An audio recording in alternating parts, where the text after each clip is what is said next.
Grosse nouvelle pour la Toyota Aygo Cross. Ce modèle ici, pour la première fois en hybride, une technologie bien connue chez Toyota, mais qui n'était pas encore sur l'Aygo. Maintenant, c'est le cas. Plus longue, plus rapide, 5 secondes plus rapide en accélération et aussi pour la première fois avec la version GR Sport si vous souhaitez opter pour cette finition. Tous les détails essentiels sur le restylage, la GR Sport et la version normale. C'est Thomas sur AutoG Full en 4K plein écran, on va tout vous montrer. On y va! Cette Aygo X GR Sport se distingue par sa calandre unique, avec un design nid d'abeille en noir brillant, ainsi qu'un nouveau style au niveau du capot et des phares. Oui, celui-ci arbore un jaune très vif, le badge GR ici et un beau contraste entre le noir et la carrosserie. Et ce capot ici est maintenant 8 cm ou 3 pouces plus long en effet. Le porte-à-faux avant, je pense, pour les proportions de la voiture, ça fonctionne très bien. Donc maintenant que la longueur totale a augmenté de 8 cm ou 3 pouces, cela donne une longueur totale de 3 mètres 78 ou 149 pouces. Et pourquoi l'ont-ils rendue si longue? Tout simplement parce qu'ils souhaitent y intégrer les composants hybrides à l'avant du véhicule. Ils avaient besoin de plus d'espace. On va aussi regarder sous le capot car il y a de nouvelles mesures d'amortissement sur toute la... L'isolation phonique a été renforcée, offrant un avantage notable sur l'autoroute à vitesse élevée. Ici, on trouve des roues de 17 ou 18 pouces. Les 18 pouces sont de série, les plus grandes étant réservées à la GR Sport. Ici, des protections de style crossover. Les portières arrière, en 5 portes, arborent ce contraste distinctif. Celui-ci avec son toit fixe. Ce qui est intéressant, c'est que vous remarquez ces reflets. Vous pouvez vraiment sentir que ce n'est pas un toit entièrement droit, mais avec des courbes bien marquées. Un toit en tissu est également disponible, que nous vous montrerons bientôt, pour un véritable sentiment décapotable. Toujours à traction avant, bien sûr, et à l'arrière, on retrouve cette verrière. Vous savez, cette ligne, toute cette vitre arrière. Donc ici, tout est en vert, en fait, c'est plutôt cool. Ça donne un bel effet avec les reflets en arrière-plan et tout ça. Et il a le logo hybride avec le badge GR Sport. Tu prendrais une version GR Sport? Tu pourras bientôt découvrir l'autre modèle et me dire dans les commentaires. Maintenant, Léa vous montre la meilleure fonctionnalité ici.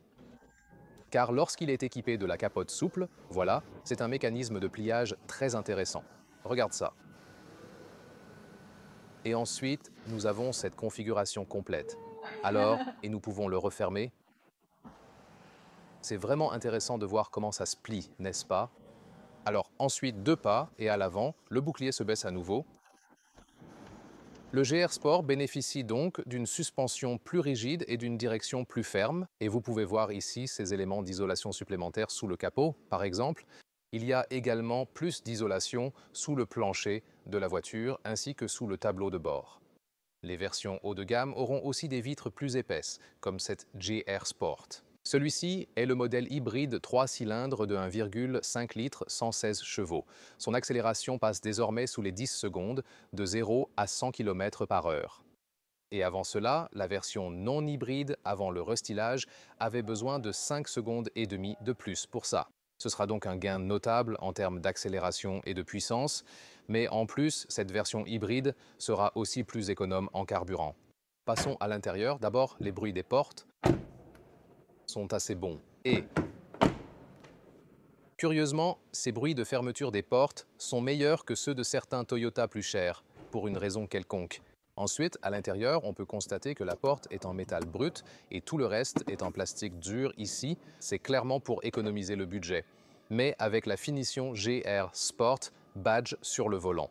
Ce nouveau volant est conçu avec un matériau sans origine animale, bravo pour cela, et la finition GR Sport est également présente sur les tapis de sol. De superbes tapis, c'est sûr, encore relookés. Nouveaux matériaux pour les sièges. Voici le premier siège GR Sport. Nouveau simili-cuir ici, bientôt dans les autres finitions. Les surfaces lisses ici ne sont pas simplement un simili-cuir standard, mais aussi un simili-cuir doté d'une bio-découpe. Espace en hauteur, avec 189 cm, il reste encore un peu d'espace au-dessus de la tête. Et le volant ne s'ajuste que de haut en bas, pas en profondeur, ce qui manque. Et celui-ci tombe tout simplement, il n'est pas amorti, vous voyez, pour qu'il tienne bien. C'est donc une autre économie. Oui, et c'est normal dans cette gamme de voitures, honnêtement. Mais la position de conduite est assez intéressante. Ça vous incite vraiment à conduire de manière sportive, je dirais, surtout avec cette finition GR Sport. De vrais boutons au volant, les sièges sont clairement l'atout du GR Sport. L'appui-tête intégré offre une super sensation, le mix microfibre est parfait. Donc la microfibre est particulièrement présente dans la GR Sport. Et puis le simili-cuir ici, comme je l'ai dit, il est spécial car il est issu d'un mélange de PVC d'origine végétale, fabriqué à partir de résidus de bois, mélangés avec des résidus de liège provenant de l'industrie viticole, ainsi qu'une part de recyclage de PU classique. C'est vraiment super car il boucle entièrement la boucle pour des matériaux encore plus durables et écolos. Et c'est plutôt cool. Et c'est joli, ça fait du bien. Alors oui, c'est validé. Ensuite, ici, le tableau de bord, c'est entièrement solide, mais vous voyez ce look arrondi pour rendre la voiture aussi plus attrayante, pour ainsi dire. La boîte à gants ne s'ouvre que comme ça. Une solution simple pour ça. J'aime qu'on ait encore une unité de climatisation manuelle. Donc c'est bien ici de tourner les boutons. C'est une solution simple et directe. Vitesse du ventilateur, etc. J'adore vraiment ça. Ensuite, il y a l'écran ici. Le logiciel est simple, mais on se connecte via Apple CarPlay ou Android Auto. Et des instruments supplémentaires. En dessous, vous avez un plateau de charge inductive. Ce n'est pas refroidi. 2 ports USB-C et ici, le chauffage des sièges. Je vous fais écouter ça. Et voilà. De jolis clics. Et puis, un énorme levier de vitesse ici et le frein à main électrique. Et là, vous avez des porte-gobelets. Donc, la console centrale a été améliorée. Il y a aussi un matériau style marbre. Franchement, je dois dire que c'est peut-être un peu mitigé. Je comprends ce qu'ils ont voulu faire. Ils ont essayé de donner un look plus premium, mais je trouve que ça ressemble plus à, je ne sais pas, à du vernis à ongles. Par exemple, mais oui, peut-être qu'ils auraient pu garder ça un peu plus sobre, tu ne trouves pas? Retournons au point de vue conducteur avec les vrais boutons. Et là, vous avez ces instruments numériques de 7 pouces. Ouais, je pense qu'ils font le job, c'est bien. Cette unité principale d'infodivertissement est là. Rien de vraiment spécial à signaler. Vous pouvez aussi y voir le flux d'énergie en mode hybride. Mais ouais, oh coma, l'avertissement au dépassement de vitesse, oh coma, c'est sympa, recommence, c'est bien. C'est vraiment bien que Léa ait trouvé ça. C'est relou quand tu dépasses de 1 km/h et ça commence à biper. Et jusqu'à présent, Toyota n'avait pas de solution pour ça, mais Léa a découvert ça. Personne ne nous l'avait dit, en fait. Personne chez Toyota ne nous l'a dit, mais maintenant, évidemment, on a trouvé le nouveau raccourci dans l'infodivertissement. Les sièges arrière, oui, tout le monde attendait ce moment. Et vous savez, c'est un peu un mème ici que quand les voitures sont vraiment minuscules, tout le monde note le temps, le code temporel, pour me taquiner un peu en disant Thomas coincé dans les sièges arrière, merci encore pour ça. Ici, au fait, c'est aussi marrant que vous ayez ces vitres arrière spéciales là. Voilà. Donc, et puis vous avez un peu d'air à l'arrière, mais je ne suis pas certain que ça soit vraiment utile.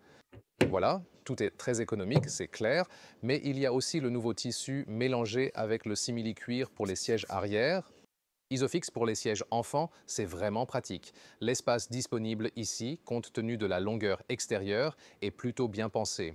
Vous savez, on doit bien l'admettre, et ouais, vous pouvez rire un peu. Je veux dire, c'est comme ça que je conduis à l'avant et je ne rentre pas vraiment bien ici, mais il faut penser à la longueur de ce véhicule.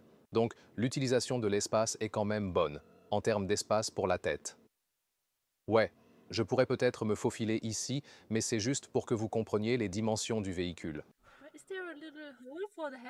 Ouais, je veux dire, un peu ici, comme si c'était une forme du toit extérieur un peu qui est représentée ici. Ouais, peut-être à cause de ça. Je sais pas vraiment. Je veux dire, c'est marrant et moins cosy ici, mais c'est juste pour se faire une idée de l'espace qu'il y a. Coffre de 230 litres. Ouais, j'adore cette trappe, son son et son verre intégral, c'est top. Ça a l'air plutôt cool, non? Et puis, c'est un coffre vraiment original, celui-ci. Fonctionne aussi à la verticale, c'est pratique. C'est exactement ce que je voulais dire. Ici, on a 1 mètre ou 40 pouces de largeur. Et là, la longueur standard, dans cette zone par exemple, c'est environ 19 pouces ou 50 centimètres. Et puis cette couverture montée là et là. Et c'est une solution intéressante, la façon dont elle est fixée ici sur les côtés. Il faut vraiment travailler un peu pour le démonter. Ils sont fixés sur les côtés, puis vous pouvez plier celle-ci comme ça. Placez-les tout droit là, voilà. Et ensuite, nous pouvons aussi mesurer la longueur totale. Et ici, nous sommes à environ 47 pouces ou 1,20 m. Et la hauteur ici à environ 83 cm ou 33 pouces. Donc globalement encore très bien utilisable. Pour les replier, de là aussi, vous pouvez tirer cette sangle. C'est juste très important de ne le faire qu'à moitié et ensuite ne pas tirer plus loin parce que sinon vous heurterez cette charnière ici. Alors tirez jusqu'à mi-chemin et ensuite prenez par ici. Et ici aussi, vous pouvez l'atteindre avec cette sangle, mais seulement jusqu'à mi-chemin et ensuite remettez-la en place. Je donne cet avertissement pour une raison précise, pas que cela m'est arrivé, que je me sois blessé le doigt.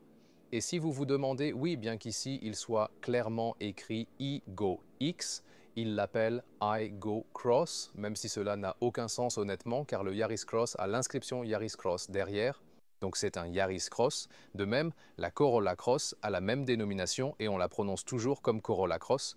Juste avec l'iGo, on dit iGo Cross, mais c'est écrit iGo X. Ça n'a vraiment aucun sens, c'est bizarre.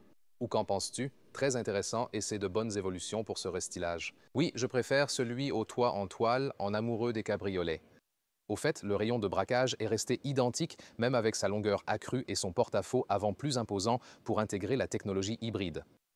L'empattement est resté le même, d'où le rayon de braquage inchangé, visuellement ce capot un peu plus long, mais vraiment la voiture en valeur. Votre avis?